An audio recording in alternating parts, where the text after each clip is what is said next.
Germany, which has become the model upon which the entire West will be refashioned amidst its own self-abolishment, has yet made it again very clear that the traditional notions of what it is to be German are no longer reconcilable. In a strange, horrifyingly obvious attempt to impose the new social narrative, last year, the widely circulated parenting magazine Baby und Familie published an article that embodied wholly the decline of European civilization.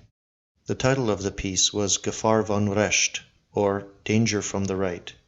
In it was depicted an artist's renderings of solely blonde mothers with their blonde children in various settings such as playgrounds or daycare centers. However, the accompanying text was thinly veiled, deliberately anti-German doublespeak. The writer warned of a rise in right-wing extremism among middle-class native Germans, especially in the eastern rural areas. Parents, the writer cautioned, should be vigilant at all times, but that the warning signs were easily detected if one knew what to look for. And what are these indicators, she asked. 1. If the children are inconspicuous, cute, and engaged. 2. The family is generally nice and dedicated to one another. 3. If the children are cleanly clothed, obedient, and not overly loud. 4. The parents and children do not have American logos on their clothing. 5. If the children exhibit attentiveness beyond their years. 6. If the young girls often exhibit accurately braided hair and wear long skirts. 7. If the parents try to build personal relationships with other parents. 8.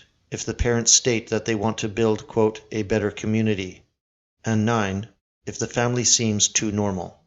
So basically, if the parents and children are modeled on traditional German values and principles, then they are likely to be some kind of neo-Nazi kinsfolk.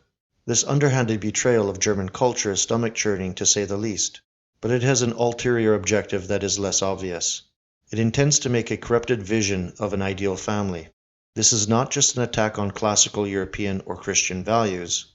It is an assault on the very fabric of German society. The end result can only be a degenerate form of the family paradigm. And for a magazine that receives government support, this is completely outrageous. One must come to the rational conclusion, then, that the German government is intentionally breaking down the moral standards of its own native people, where things such as dedication towards others, sense of community, mindfulness, high self-esteem, and happiness within the family unit are held in contempt and no longer valued. The NGO think tank that was consulted for this article, the Amadeu Antonio Foundation, is partly run by former Stasi agents whose mission has not changed in the 25 years since the Berlin Wall fell: global Marxism and the annihilation of the nation-state. If this means wiping out the cultural value systems of entire peoples, then so be it. The thin veneer of their operation uses the typical rhetoric of a pro-democratic, one-world community organization, but the reality is quite the opposite, and the danger this group poses to Germans is far-reaching. The fact that thousands of young progressive liberals and socialists make up the bulk of its volunteer army gives it an impetus that will last for decades. The harm this will do shall continue for several generations, or at least until German identity is utterly put to death.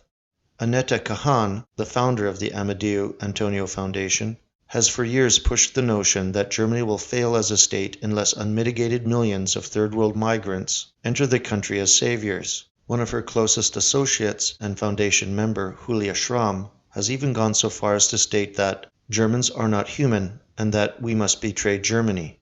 Heike Radvan, the well-known third-wave feminist and gender specialist, is also a contributor to this organization's philosophical system.